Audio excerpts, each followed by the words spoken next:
just say it. You want to blow something up? It's just a little bit of ink on a page. You know, here's your panel. Let's do it. And you can just.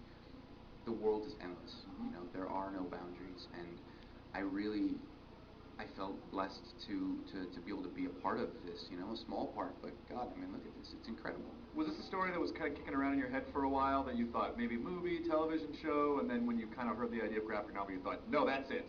It was. It actually started. It was 6 to 8 years ago. I don't know exactly. I say 8, but it was probably a little less. And I was sitting on my couch in North Carolina, and a man came to my door, and I get a knock, and he comes in and says, 144,000 people are going to be left when the world ends. Do you want to be one of them? Wow. And I said, I'm in. Tell me.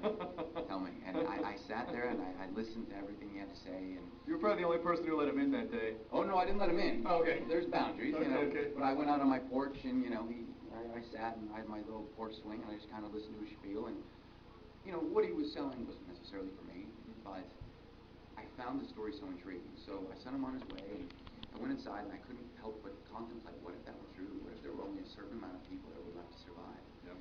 And then, well, what if there were soldiers whose job was to find these chosen souls and keep them safe until the end of days? Okay. And where would they take them? Okay, so they take them to this place we created called Haven. All right. And Haven would be kind of the new Garden of Eden, where mankind would be reborn once the end of days has ended. And these chosen souls would be safe there. So like a post-apocalyptic utopia type of a society. Yeah, very simple. Yeah, I like that. I mean, I may take that. Please, it's all yours. That. Please. Post-apocalyptic utopia. Apocalyptic utopia. Yeah. So how long did it take? I mean, this is a chunky size piece of work here. How long did it take you to get through this? It's you know, it's funny because, you know, when you do a graphic novel, I had no idea of the process. So I was really, really lucky and blessed. It was morning, noon, and night, hands-on, and the process took about 3 years. Oh, wow. It started as a screenplay when I originally wrote it years ago. And we kind of took it and we broke it down, and I like to say we because there was a lot of people in my life that I was bouncing ideas off of. I never like to take credit for anything, but I was very blessed with the people in my life, and they listened, and we kind of just found its way. And it's grown so much. Now we found out that this world is so endless. There's so many stories to tell, and that's what we've been doing is I've been writing these short stories. And one of them is actually at the back of the book, and it's called Phoenix, and it's a prose story versus the graphic novel style, which is more comic style, right. lettering. Right. And it's been a dream to tell these stories of Everlast saving like a particular soul. So the first one was about a homeless poet that he finds, and you find out how the man became homeless. Who was he? Who is he going to be? Why is he chosen? Right. You know, how is he going to get there, and what his journey was. And it was just so much fun that I went and I did another one, but I decided. You know, I gave the first one to everyone. I said, you know, here you go. You know, taste it. Just try it out. Maybe you like it. Maybe you don't. Let me know. Yep. And we did really well. People loved it, and I felt so comfortable that I went and did another one. And the new one, you can download for $1. This is kind of important for me anyway. Sure. And it all goes to charity. 100% of the proceeds go to charity. That's it's awesome. $1, and it's an 11-page prose short story called Flight of the Cormorant with incredible art by J.K. Williams. I mean, it's some of the best art I've ever seen him do.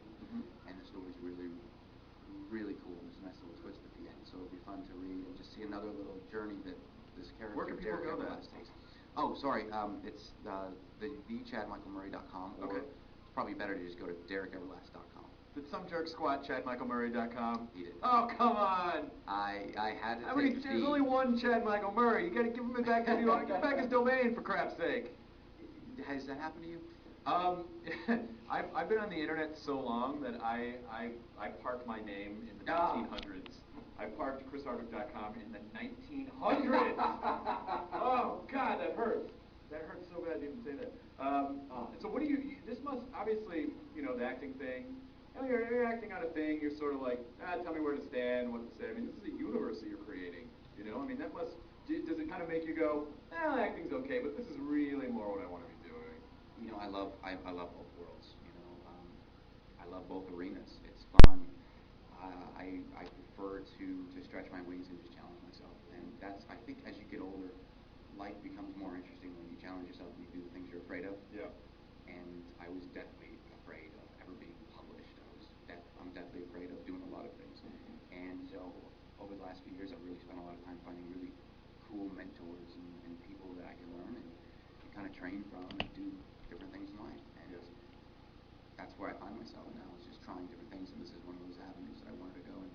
think that's important. I think it's important to look at things that like aren't life-threatening situations, but say, that thing freaks me out. I should probably do that. Yeah. Jumping off a bridge. Why not? Yeah. With a bungee cord. Or wings, or mutant wings. So are we going to expect 144,000 issues of this as every soldier? God, that would be a lot. Well, there's multiple soldiers. We just follow the story of Derek Everlast, which I just find his story interesting because it's the tragic tale of a man who's, I mean, think about it, if that was your job. How lonely it would be knowing that everybody here, or maybe one person in this entire room is chosen. Yeah. So you can't really have friends, you can't have family because you don't want to hurt yourself. You don't want to embrace that world. Well, what if you're that guy and you fall in love with a woman who's not on that list? Oh, her sister? Oof. Maybe she's chosen. You got a chosen sister back home? Can I chosen? Without too many spoiler alerts, what dictates who's chosen and who's not chosen? Well, that's to come. Okay. I didn't You get did? that. Okay, good. All right, good. You So won't find that out now because it's actually really interesting. How do you choose? I mean, do you choose the genetically perfect? Do you choose the sin-free? How would you choose? I mean, there's no way to do it. Whoever has the most video games, all right, you get to come